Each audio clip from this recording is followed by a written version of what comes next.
శ్రీ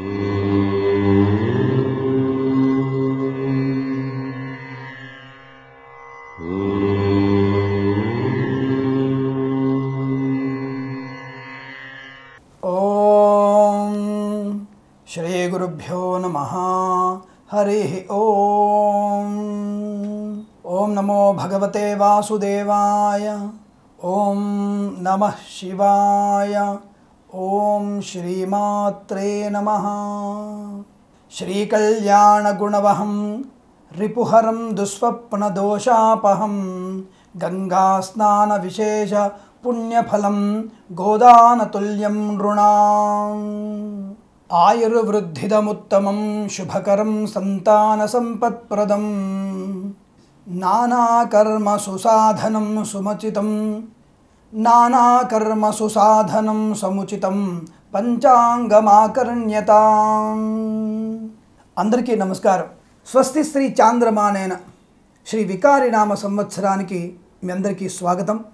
అందరికీ ఈ ఉగాది ఆనందమయమై అన్ని రాసుల వారికి అన్ని జాతులకి సుశోభితమైనటువంటి ఆనందాది యోగాలు కలగాలని ఆ భగవంతుని ప్రార్థిస్తూ మీ అందరికీ కూడా మరొకసారి శ్రీ వికారినామ సంవత్సర ఉగాది శుభాకాంక్ష తెలియజేసుకుంటూ నూతన సంవత్సరానికి ఆహ్వానం పలుకుతూ ఈ సంవత్సరంలో వికారినామ సంవత్సరం ఉన్నటువంటి నవనాయక నిర్ణయము, అలాగే మినిస్ట్రీ ఎలా ఉంది, అసిస్టెంట్ మినిస్ట్రీ ఎలా ఉంది, మొత్తం మనకి 9 మంది మెయిన్ క్యాబినెట్ అనుకుంటే మిగిలినటువంటి 21 మంది సబ్ క్యాబినెట్గా ఉంటారు. 9 మంది నవనాయకులు, 21 మంది ఉపనాయకులు ఉంటారు. ఈ 30 మంది కలిసితేనే ఈ సంవత్సరంలో వచ్చేటువంటి వర్షభావము, వాతావరణము, ఆర్థిక బలము, సంపన్న బలము, రోగ నాశనము, ఆరోగ్యము, ఐశ్వర్యప్రదము, వాహనము, రాజకీయము లాంటివి అనేక అంశాల గురించినటువంటి సుస్పష్టమైనటువంటి విషయాన్ని మనం ఈ రోజులో లెక్కలు వేసుకోవచ్చును. ఆ లెక్కల్లో భాగంగా ఈ సంవత్సరంలో మనకి భారతదేశం యొక్క లగ్నం అనగా ఉగాది నుంచి మన లగ్నాన్ని లెక్క పెడుతున్నట్టయితే కర్కాటక లగ్నం అవుతోంది. ఈ యొక్క లగ్నం అనేది కర్కాటక లగ్నం అవుతోంది. ఈ రోజున శనివారం అయింది కాబట్టి శనివారం సూర్యోదయంతో మొదలైనటువంటి ఉగాది రోజున ఏ వారం అయితే ఉంటుందో ఆ వారాధిపతి ఈ సంవత్సరం మొత్తం కూడా నాయకుడిగా ఉంటాడు. అంటే మెయిన్ ప్రధానమంత్రిగా ఉండేటువంటి అవకాశం ఉంటుంది. అటువంటి అవకాశము ఈ సంవత్సరంలో శనికి బాగా వచ్చింది. అంటే శని మనకి ఈ సంవత్సరానికి నవనాయకులకి అధిపతిగాను, ఈ సంవత్సరానికి అధిపతిగా శనిని మనం ఈ సంవత్సరంలో కులమానంగా తీసుకుంటున్నాం. ఇక రాజు శనిగాను, మంత్రి రవిగాను. ఇక్కడ శని రవులకి శత్రుత్వం ఏర్పడుతుంది. కానీ రవికి శని అంటే శత్రుభావన ఉండొచ్చు, కానీ శనికి రవి అంటే మిత్రభావన ఉంటుంది. అనగా గురుగారు మీరు చెప్పేది అర్థం కావట్లేదండి అన్న విషయం పక్కన పెడితే ముందుగా మనము నవనాయకులను తెలుసుకుందాం. మంత్రిగా రవి గారు, రాజుగా శని, సేనాధిపతి కూడా శని, సస్యాధిపతి మనకి బుధుడైనాడు. అంటే సస్యాలకి అధిపతి బుధుడు, ధాన్యానికి అధిపతి చంద్రుడు, అర్ఘాధిపతిగా మళ్ళీ శని, మేఘాధిపతిగా శని, రసాధిపతిగా శుక్రుడు, నీరసాధిపతిగా బుధుడు, పురోహిత అధిపతి అనగా ఇది మళ్ళీ సబ్ క్యాబినెట్లో. మెయిన్ క్యాబినెట్లో 9 మంది నవనాయకులు అయిపోయారు. రాజు శని, మంత్రి రవి, సేనాధిపతి శని, సస్యాధిపతి బుధుడు, ధాన్యాధిపతి చంద్రుడు, అర్ఘాధిపతి శని, మేఘాధిపతి శని, రసాధిపతి శుక్రుడు, నీరసాధిపతి బుధుడు. ఇక మిగిలినటువంటి 21 సబ్ క్యాబినెట్ గురించి మనం తర్వాత తెలుసుకుందాం. ముందుగా అందులో పురోహితుడు బుధుడుగాను, పరీక్షకుడు కుజుడు, గణకుడుగా గురుడు అంటే మ్యాథమెటిక్స్ గురుడు, గ్రామపాలకుడు శని, దైవజ్ఞుడుగా శని, రాష్ట్రాధిపతికి శని. ఇక్కడ కూడా దేశాధిపతి రాష్ట్రాధిపతి ఒక్కడే ఉన్నారు. ఉద్యోగాధిపతి రవి, ప్రభుత్వ ఉద్యోగాలకి అనుకూలత ఉంటుంది. అశ్వాధిపతి రవి, జంతువులకి అనుకూలత. గజాధిపతి బుధుడు, వైశ్యాధిపతి శని, దేవాధిపతి బుధుడు, నరాధిపతి శని, గ్రామప అధిపతి కుజుడు, వస్త్రాధిపతి శుక్రుడు, రత్నాధిపతి శని, వృక్షాధిపతి చంద్రుడు, జంగమాధిపతి బుధుడు, సర్పాధిపతి గురుడు, మృగాధిపతి శని, శుభాధిప శని, శ్రీణమధిపతి శని అయినాడు. మొత్తంగా చూసుకుంటే శని గారు మొత్తంగా చాలా మినిస్ట్రీని ఆక్యుపై చేసినట్టు కనబడుతోంది. ఇక్కడ 9 మంది ప్రధాన నాయకుల్లో భాగంగా ఈ 9 మందిని మనం కనుక చూసినట్టయితే భారతదేశంలోని ప్రజల మనోవృత్తులను మనం ఒక భాగంగా చేసుకున్నట్టయితే అనుకూలవంతమైన ఫలితాలు ఏర్పడతాయి. అనగా ఎటువంటివి? శుభాశుభ విషయాలలో ఏ ఏ గ్రహాలు అనుకూలంగా ఉన్నాయి, ఏ ఏ గ్రహాలు ప్రతికూలంగా ఉన్నాయి, ఏ అధిపతులు వర్షాన్ని బాగా ఇస్తున్నారు, ఏ అధిపతి పంటలను బాగా పండిస్తున్నాడు అనే విషయాన్ని చూసుకున్నట్టయితే ఈ ఏడు లాభము నష్టము రెండు సరిసమానంగా ఉన్నాయి. ఒక రకంగా చెప్పాలంటే 56% లాభము, 44% నష్టంగా చెప్పబడుతోంది. పంటలకి మంచి సమృద్ధి అయినటువంటి నీరు అందించేటువంటి అవకాశాలు ఉన్నాయి. 5 తుఫాన్లు ఏర్పడే అవకాశం ఉంటుంది. 5 రకాల తుఫాన్లు మనకు ఏర్పడేటువంటి అవకాశాలు చాలా స్పష్టంగా కనబడుతున్నాయి. తుఫాన్ల వల్ల కూడా వచ్చేటువంటి వర్షపాతము ముఖ్యంగా ఉత్తర ఆంధ్ర ప్రాంతానికి కొంత ఆర్థిక నష్టాన్ని, పంట నష్టాన్ని కలిగించే అవకాశం ఉంటుంది. మిగిలినటువంటి 75% తెలుగు నేల మీద, 2 రాష్ట్రాలను కలిపి మాత్రమే చెప్తున్నాను, 2%గా 2 రాష్ట్రాల యొక్క తెలుగు నేలపైన 76% దాదాపుగా మనకి అనుకూలవంతమైనటువంటి వర్షపాతము నమోదయ్యే అవకాశాలు ఎక్కువ కనబడుతున్నాయి. ఒక విషయం ఏంటంటే స్థిరమైనటువంటి ప్రభుత్వాలు రాష్ట్ర ప్రభుత్వంలో ఏర్పడే అవకాశము, ఏకపార్టీ సంభవించేటువంటి అవకాశము, ఏకపార్టీ అధికత్వంతో నాయకత్వాలతో రాజకీయమైనటువంటి సుస్థిర పాలన అందించబడే అవకాశము 2 రాష్ట్రాలకు కనబడుతున్నాయి. అలాగే భారతదేశానికి అధిపతి శని అయినటువంటి ఆ సమయంలో కూడా అక్కడ కూడా ఏకపార్టీ అధినాయకత్వంతో మాత్రమే సమృద్ధి అయినటువంటి స్పష్టమైనటువంటి ప్రభుత్వం ఏర్పడడానికి అవకాశాలు చాలా స్పష్టంగా ఉన్నాయి. అందులో ఏమాత్రం సందేహం లేదు. అంటే ఒక పార్టీయే నాయకత్వంతో పరిపూర్ణమైనటువంటి విజయాన్ని సాధించి ప్రభుత్వాన్ని నడిపించేటువంటి అవకాశాలు మెండుగా ఉన్నాయనే విషయాన్ని మీకు స్పష్టంగా చెప్పబడుతోంది. ఇది శని ప్రభావంగా చెప్పబడుతుంది. శని ఈ సంవత్సరంలో మీకు అనుకూలవంతమైనటువంటి శుభస్థానాన్ని పొంది ఉన్నాడు అన్న విషయాన్ని గుర్తించండి. శని గురువు స్థానాన్ని పొంది ఉన్నాడు. గురుకేతుల శనితో కలిసి ఈ శని ఉన్నందువల్ల సంపూర్ణమైనటువంటి రాజ్య అధికారాన్ని, అనుకూలవంతమైనటువంటి ప్రభుత్వ రంగాన్ని నడిపించేటువంటి విషయంలో కూడా అనుకూలవంతుడై ఉన్నాడు. ఇక ఈ శనితో పాటుగా కుజుడు కూడా కొంతవరకు ప్రజలలో నిస్సత్వని, నీరసాన్ని, అలాగే లేనిపోని ఆందోళనను క్రియేట్ చేయబడేటువంటి అవకాశాలు ఉన్నాయి. నీచగ్రహ యుతి వల్ల అనవసరమైనటువంటి లేని విషయాల గురించి గొడవలు సృష్టించే అవకాశాలు చాలా స్పష్టంగా కనబడుతున్నాయి. వైద్య రంగంలో అనుకూలవంతమైనటువంటి పురోగమనం ఉంటుంది. రక్షణ రంగంలో ఉన్నతమైనటువంటి అభివృద్ధి కనబడుతోంది. శత్రు దేశాలని మట్టి కరిపించేటువంటి అవకాశం ఉంటుంది. మరొక్కసారి యుద్ధ మేఘాలు అలుముకునే అవకాశాలు కూడా స్పష్టంగా కనబడుతున్నాయి. కానీ దేశ రక్షణలో ప్రభుత్వాలు కఠిన నిర్ణయాలు తీసుకునేటువంటి అవకాశం ఉంది. కాబట్టి దేశ రక్షణలో కించిత్ కూడా ఉపద్రవాలు కానీ నష్టాలు కానీ జరిగే అవకాశం ఏమాత్రం కనబడటం లేదు. అనుకూలవంతమైన రక్షణ వలయంలో భారతదేశం సురక్షితమై ఆనందకరంగా ఉండే అవకాశాలు బలంగా ఉన్నాయి.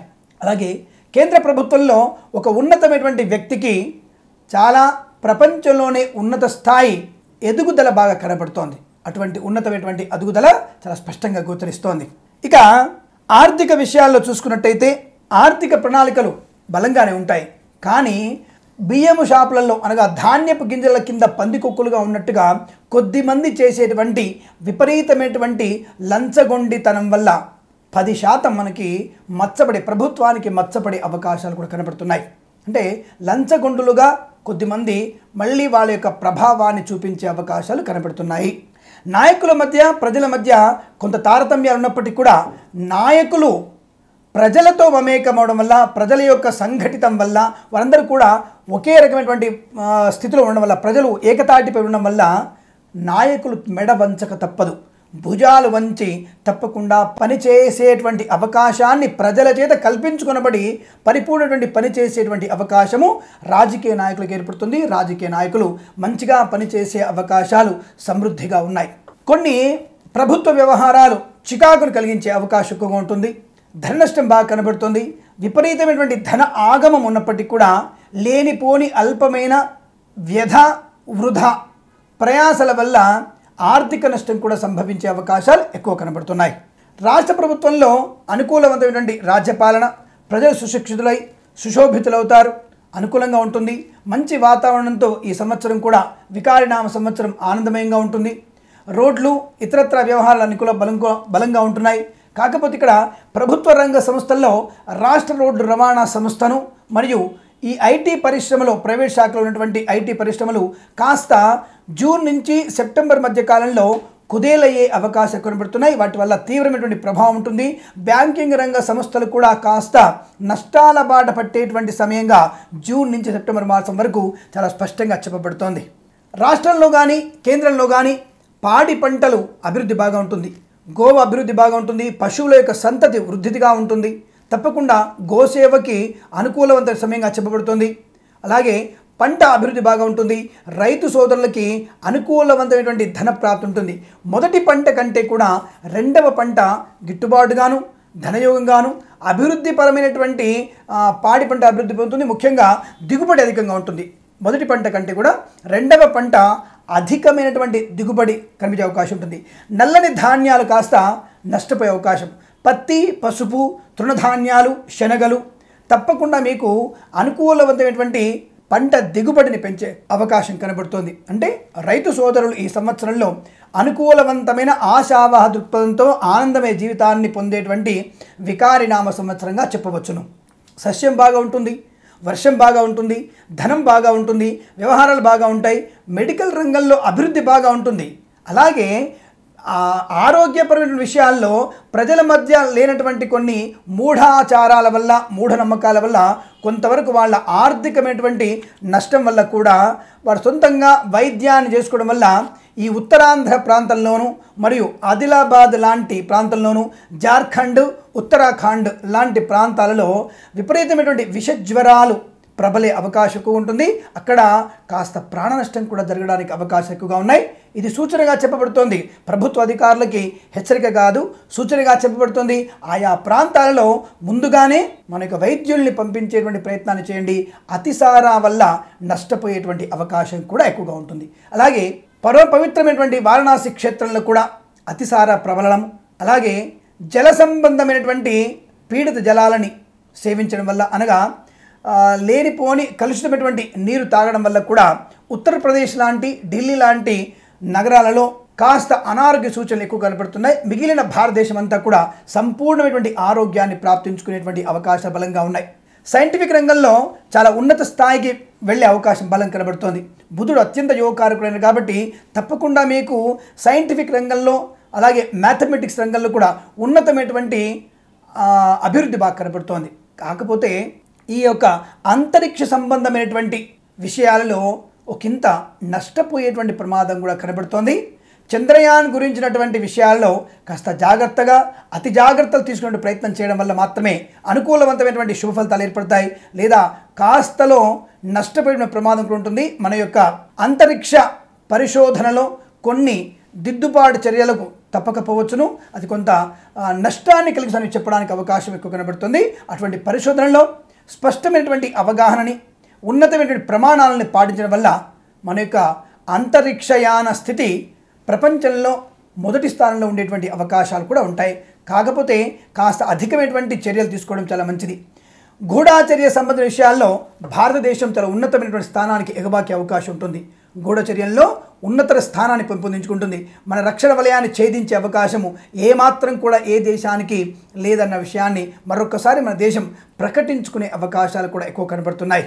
ఇక విద్యారంగంలోకి వచ్చినట్టయితే విద్యార్థులు కాస్త మానసిక వేదనకి కొన్ని పరీక్షల్లో అనుత్తీర్ణులయ్యేటువంటి అవకాశము, పాఠశాలల్లో సరైనటువంటి విద్యాబోధనల యొక్క నాణ్యత లోపం వల్ల కూడా విద్యా ప్రమాణాలు కాస్త తగ్గే అవకాశాలు కనబడుతున్నాయి. విద్యార్థులు దానికి ముందుగా సన్నద్ధులై మీ యొక్క విద్యా ప్రమాణాలని మీరే పెంపొందించుకునేటువంటి అవకాశం చూసుకుంటే ఉన్నతమైనటువంటి లాభాన్ని విద్యా అభివృద్ధిని పొందుకునే అవకాశాలు ఎక్కువ కనబడుతున్నాయి. విద్యారంగంలో ప్రభుత్వ నిర్లక్ష్య వైఖరి, రైతుకి మొదటి పంటలో గిట్టుబాటు ధర కల్పించడంలో కూడా ప్రభుత్వం నిర్లక్ష్య వైఖరి, అచేతనావస్థలకు వెళ్ళడం వల్ల రైతుల నుంచి వ్యతిరేకత ఏర్పడే అవకాశం ఎక్కువ కనబడుతోంది. అనూహ్యమైనటువంటి కొన్ని దుస్సంఘటనలు జరిగే అవకాశాలు ఎక్కువ కనబడుతున్నాయి. ప్రముఖమైనటువంటి కళాకారులకి ప్రభుత్వ సహకారం అందకపోయినా ప్రభుత్వ ఇతర రంగాల వారి నుంచి సంపూర్ణమైనటువంటి మద్దతుల వల్ల నాట్యము, కళలు, సంగీతము, చిత్ర పరిశ్రమ ఉన్నతోన్నతమైన అభివృద్ధి సాధించే అవకాశం బలంగా ఉన్నాయి. ఈ సంవత్సరంలో తెలుగునాట సృష్టించబడే చిత్ర నిర్మాణ రంగమైనటువంటి ఒక రకమైనటువంటి స్పీడ్ చాలా బలంగా కనబడుతోంది. అంటే మన యొక్క సినీ నటీనటులందరూ కూడా ఉన్నత స్థాయి ప్రమాణంతో కూడినటువంటి ప్రపంచానికి ఒక దిశానిర్దేశం చేయగలిగినటువంటి స్థాయికి ఎదగడానికి చిత్రనిర్మాణం చాలా ముందుగా పూనుకునే అవకాశం కనబడుతుంది. అందులో ఏమాత్రం సందేహం అక్కర్లేదు. అలాగే ముఖ్యంగా కళాకారులకి ప్రభుత్వం నుంచి రావాల్సినటువంటి సహకారం కానీ బిరుదులు కానీ వాళ్ళకి ఇవ్వబడేటువంటి గౌరవ మర్యాదలు తగ్గే అవకాశం ఉంది. దానివల్ల కూడా తీవ్రమైనటువంటి వ్యతిరేక భావన ఎక్కువ ఏర్పడుతుంది. బ్రాహ్మణుల యొక్క ఆశీస్సులు ఈ ప్రభుత్వానికి అండదండగా ఉండడం వల్ల సంపూర్ణమైనటువంటి ఆయుర్వృద్ధి, రాజకీయ పరంగా ఉన్నత స్థాయి, ప్రభుత్వం నిలకడగా సమృద్ధిని సాధించే అవకాశము, ఆర్థికమైనటువంటి విజయ బావుట ఎగురవేసే అవకాశాలు చాలా బలంగా కనబడుతున్నాయి. అలాగే తెలుగు రాష్ట్రాల్లో అంటువ్యాధులు ఎక్కువగా ప్రబలే అవకాశం ఉంటుంది. భారతదేశంలో కూడా ఈ కలుషితమైనటువంటి నీరు వల్ల కానీ కలుషితమైనటువంటి వాతావరణం వల్ల కూడా అనారోగ్యాలు, అంటువ్యాధులు ప్రబలే అవకాశాలు ఎక్కువ కనబడుతున్నాయి. జంతువులకి అనుకూలమైనటువంటి వృద్ధి అనగా జంతువుల యొక్క వృద్ధి బాగా పెంపొందించుకునే అవకాశం ఉంటుంది. పులులు, అభయారణ్యం యొక్క వృద్ధి పెంపొందించే అవకాశము, రాష్ట్ర ప్రభుత్వాలు, కేంద్ర ప్రభుత్వాలు కలిసి ఈ అడవికి సంబంధించినటువంటి సంపదను వృద్ధి పొందించేటువంటి అవకాశంలో చాలా స్పష్టంగా ముందడుగు వేసే అవకాశాలు ఎక్కువగా ఉన్నాయి. రాష్ట్ర కేంద్ర ప్రభుత్వాలు రెండు కూడా కలిసిమెలిసి పనిచేసే అవకాశాలే చాలా స్పష్టంగా కనబడుతున్నాయి. ముఖ్యంగా ఆధ్యాత్మిక చింతన పీఠాధిపతుల వల్ల కానీ లేదా స్వామీజీల వల్ల కానీ లేదా ఉత్తమమైనటువంటి ఉపన్యాసకుల వల్ల కానీ భారతదేశం యొక్క వృద్ధి అధికంగా ఉండబోతుంది. అనేక రకాల ఆధ్యాత్మిక చింతన వల్ల భారతదేశము సస్యశ్యామలమై ఆధ్యాత్మికమైనటువంటి దైవిక ఆనందమయ జీవితాన్ని పొందుకునే అవకాశాలు ఎక్కువగా ఉన్నాయి. అనగా బ్రాహ్మణుల వల్ల, హైందవ ధర్మం వల్ల కూడా అనుకూలవంతమైన వృద్ధి పొందుకునే అవకాశాలు చాలా స్పష్టంగా ఉన్నాయి. ఇక రియల్ ఎస్టేటు, కన్స్ట్రక్షను, పారిశ్రామిక రంగాల్లో ప్రారంభ మాసంలో అనగా జూన్ వరకు తిరోగమనము, జూన్ నుంచి పురోభివృద్ధి అనగా అధికమైనటువంటి ధనయోగము, వ్యవహార లాభము, ఆకస్మికమైనటువంటి ఉన్నతమైనటువంటి డెవలప్మెంట్ బాగా కనబడుతోంది. రాష్ట్రాల్లో కానీ కేంద్ర ప్రభుత్వంలో కానీ ఈ తప్పకుండా ఈ కన్స్ట్రక్షను, రియల్ ఎస్టేటు, పారిశ్రామిక రంగాల్లో చాలా విప్లవాత్మకమైన మార్పులు పొందుకునే అవకాశం ఉంటుంది. దానివల్ల ప్రజలు అద్భుతమైనటువంటి ఆర్థిక అవకాశాలను అందిపుచ్చుకునే అవకాశము, రాజకీయ నాయకులు కూడా తాము చేసినటువంటి వాగ్దానాలను నిలుపుకునేటువంటి ప్రయత్నంలో చాలా చూచాయిగా, స్పష్టంగా, తూచా తప్పకుండా వాటిని పాటించే అవకాశాలు చాలా స్పష్టంగా గోచరిస్తున్నాయి. ప్రజలకి ఈ యొక్క ప్రభుత్వం వారు అధీనులై ఉండే అవకాశాలు మాత్రం ఈ సంవత్సరంలో చాలా స్పష్టంగా ఏర్పడుతుంది. ప్రజల్లో కొంతవరకు వ్యతిరేకత ఉన్నప్పటికీ అంటే అన్ని రకాల ప్రజల్ని సంతృప్తి పరిచేటువంటి అవకాశం ప్రభుత్వం దగ్గర ఉండదు కాబట్టి కొద్ది మంది నుంచి వ్యతిరేకత ఏర్పడినా సంపూర్ణమైనటువంటి ప్రజా ఆమోదాన్ని పొందుకునే ప్రభుత్వాలుగా చెప్పవచ్చును. పారిశ్రామిక రంగంలో వారికి కూడా అనుకూలవంతమైన శుభపరిణామాలు ఉంటాయి. పనుల విషయంలో కానీ ఇతరత్రా రావాల్సినటువంటి రాబడిలో కానీ కేంద్ర ప్రభుత్వం నుంచి రాష్ట్రాలకు రావాల్సిన రాబడి, రాష్ట్రాల నుంచి కేంద్రానికి వెళ్ళవలసినటువంటి పన్నుల రాబడి ఇవన్నీ కూడా సమాంతరమైన స్థితిని పొందుకునే అవకాశం ఉంటుంది. ఎటువంటి తారతమ్యాలు లేకుండా కేంద్ర రాష్ట్ర ప్రభుత్వాల్లో అనుకూలవంతమైనటువంటి పరిపాలన, అభివృద్ధి కొనసాగే అవకాశాలు, ప్రజలు సుసంతోషంగా ఉండేటువంటి అవకాశాలు చాలా స్పష్టంగా ఏర్పడుతున్నాయి. ఈ సంవత్సరంలో ముఖ్యంగా ఆర్థిక సంస్కరణలు కేంద్ర ప్రభుత్వం వారు కఠినంగా తీసుకునే అవకాశం ఉంటుంది. కఠినమైనటువంటి అవకాశాలని అందిపుచ్చుకొని కఠినమైనటువంటి నిర్ణయాల వల్ల కాస్త ఈ పన్ను వసూళ్ళలో కానీ ఇతరత్ర విషయాల్లో కాస్త స్పష్టంగా కఠినంగా వ్యవహరించి తదనంతరము ప్రజలకు సేవ చేసే విషయంలో అనుకూలవంతులుగా మారే అవకాశం ఉంటుంది. దానివల్ల కూడా కొంత వ్యతిరేకత కేంద్ర ప్రభుత్వానికి ఏర్పడినా తప్పకుండా ప్రజల ఆమోదాన్ని పొందుకునే అవకాశం ఉంటుంది. పన్నుల వల్ల కూడా దేశాభివృద్ధి చాలా స్పష్టంగా గోచరిస్తుంది. కేంద్ర ప్రభుత్వం వారు కూడా అనుకూలవంతమైనటువంటి ఆర్థిక ప్రయోజనాన్ని, ఆర్థికాభివృద్ధిని రాష్ట్రాలకి పంచే అవకాశాలు ఎక్కువ కనబడుతున్నాయి. ముఖ్యంగా ఈ సంవత్సరంలో తెలుగు రాష్ట్రాల్లోనూ మరియు కేంద్ర ప్రభుత్వంలో ఉద్యోగులకి శుభవార్తలు అనేకం ఉంటాయి. రవి ఉద్యోగాధిపతి అయినందువల్ల ప్రభుత్వ ఉద్యోగాల్ని సంపాదించుకునేటువంటి అవకాశాలు, ప్రైవేట్ సంస్థల్లో పనిచేసేటువంటి నిరుద్యోగులకి అందరికీ కూడా స్పష్టమైనటువంటి సంపూర్ణమైనటువంటి ఉద్యోగ అభివృద్ధి కొనసాగే అవకాశాలు ఎక్కువ కనబడుతున్నాయి. నిరుద్యోగ సమస్య దాదాపుగా 60% తగ్గిపోయేటువంటి అవకాశం ఎక్కువ ఉంటుంది.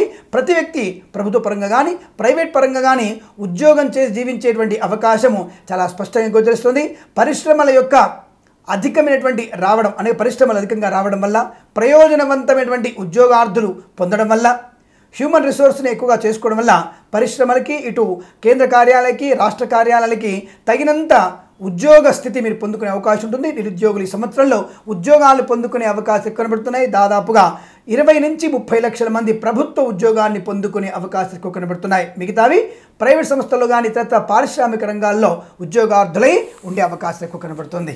ముఖ్యంగా ఈ సంవత్సరంలో సెప్టెంబర్ అక్టోబర్ మాసంలో ఒక తీవ్రమైనటువంటి తీవ్రవాదిని వదిలిపెట్టమని బ్లాక్మెయిల్ లాంటివి జరిగే అవకాశం ఉంటుంది. కానీ కేంద్ర ప్రభుత్వ కఠిన వైఖరి వల్ల అటువంటి వ్యక్తుల్ని వదిలివేసే అవకాశం ఏమాత్రం కనబట్టలేదు. ప్రపంచ దేశాల్లో అక్కడ భారతదేశం యొక్క గొప్పతనము, ఆ స్థిరమైన నిర్ణయాల వల్ల మళ్ళీ మన దేశం యొక్క త్రివర్ణ పతాకము చాలా ఉన్నత స్థాయిలో ఎగిరే అవకాశం ఎక్కువగా ఉంటుంది. అలాగే ముఖ్యంగా చిత్రసీమలో ఉన్నటువంటి ఒక మంచి బాలీవుడ్ స్టార్ అకాల మరణాన్ని పొందుకునే అవకాశాలు కూడా ఉన్నాయి. చాలామంది అడగొచ్చు, ఏమంటే ఆ వ్యక్తి యొక్క పేరు చెప్పొచ్చు కదని చెప్పవచ్చును.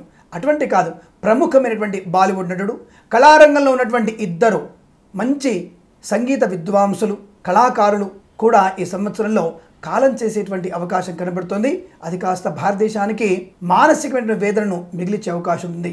రాష్ట్ర ప్రభుత్వంలో కూడా ఉన్నతమైనటువంటి ఇద్దరు వ్యక్తుల మరణము సంభవించే అవకాశాలు కూడా ఎక్కువ కనబడుతున్నాయి. అది కాసింత మనకి పూర్తి స్థాయి మానసిక వేదనను కలిగించే అవకాశం, ప్రమాదంలో కాదండి, కేవలం అనారోగ్య సూచనలోనే వారు మరణించే అవకాశం కనబడుతుంది.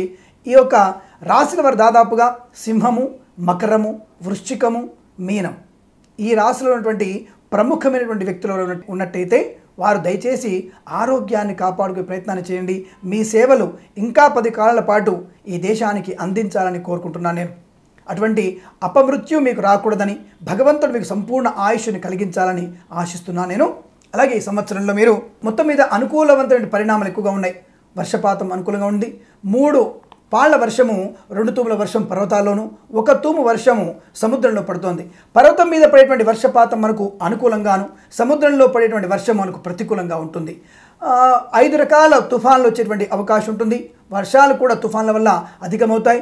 జలాశయాలు నిండుకుండలాగా ఉండే అవకాశం ఉంటుంది. కాళేశ్వరము, పోలవరము కనుక పూర్తినట్టయితే పోలవరము, కాళేశ్వరము మరియు ఇతరత్ర ప్రభుత్వాలు నిర్వహిస్తున్నటువంటి ఈ యొక్క నాగార్జున సాగర్ కానీ, డిండి ప్రాజెక్టు కానీ లేదా ఇతరత్ర ప్రాజెక్టు అన్నీ కూడా సంపూర్ణమైనటువంటి జల నిండుతనాన్ని సంపూర్ణంగా పెంచుకునే అవకాశం ఉంటుంది. తప్పకుండా ఈసారి ఈ సముద్రంలో కలిసేటువంటి జలాల యొక్క స్థాయి తగ్గే అవకాశాలు కనబడుతున్నాయి. అన్ని జలాశయాలు కూడా నిండు కుండలాగా ఉండే అవకాశం ఉంటుంది. సస్యవృద్ధి బాగా ఉంటుంది. మొదటి పంట కన్నా రెండవ పంటనే అనుకూలంగా ఉంటుంది. ధాన్య పంటలు పండించే వారికి కాస్త జాగ్రత్తగా చూసుకోండి. పురుగు పుట్రల వల్ల, పాముల వల్ల, ఎలుకల వల్ల కొంత పంట ధాన్యం నష్టమయ్యేటువంటి అవకాశం ఉంటుంది. రాజకీయ పరంగా బాగుంటుంది. విద్యాభివృద్ధి కొనసాగుతుంది. వైద్య విద్యార్థులు కూడా అనుకూలవంతమైన శుభస్థితిగా చెప్పబడుతుంది. ఆర్థిక ప్రయోజనాలు సంవత్సరంలో బాగా ఉన్నాయి. సెప్టెంబర్ తర్వాత నుంచి అధికమైనటువంటి ధనయోగము, వ్యవహార లాభం ఎక్కువ కనబడుతోంది. ముఖ్యంగా అనేక రకాల ప్రభుత్వ శాఖల్లో ఉన్న వారికి అనుకూలమైనటువంటి అభివృద్ధి, ఉద్యోగాభివృద్ధి కొనసాగేటువంటి అవకాశం ఎక్కువగా ఉంటుంది. ఏదేమైనప్పటికీ కూడా ప్రజలు సుఖశాంతులతో ఈ సంవత్సరం మొత్తం కూడా ఉండే అవకాశం ఉంటుంది. కేవలము సెప్టెంబర్ అనగా జూన్ మాసంలో, సెప్టెంబర్ మాసంలో మాత్రం కాస్త అనారోగ్యాలు, లేనిపోని అనర్థాలు, గొడవలకు కారణమయ్యేటువంటి అవకాశాలు ఉన్నాయి. ఆ 2 మాసాలలో జాగ్రత్తలు వహించినట్టయితే అన్ని రకాల శుభ ప్రయోజనాలు పొందుకునే అవకాశాలు ఎక్కువగా ఉంటాయి. ఇది ఈ సంవత్సరంలో నవనాయకులు మరియు మిగిలినటువంటి 21 ఉపనాయకుల యొక్క ప్రభావం వల్ల నేను చెప్పినటువంటి పంచాంగ సంబంధమైనటువంటి అధిపతుల యొక్క వివరణ, ఆ యొక్క గ్రహాల యొక్క ప్రభావం వల్ల ఉండేటువంటి పంట అభివృద్ధి, వ్యవసాయము, ధాన్యము, పంటలు లేదా ఇతరత్ర రాజకీయం అంతా కూడా మన పైన ఉంటుంది. అటువంటి విషయాలను మీ అందరికీ కూడా చెప్పబడింది.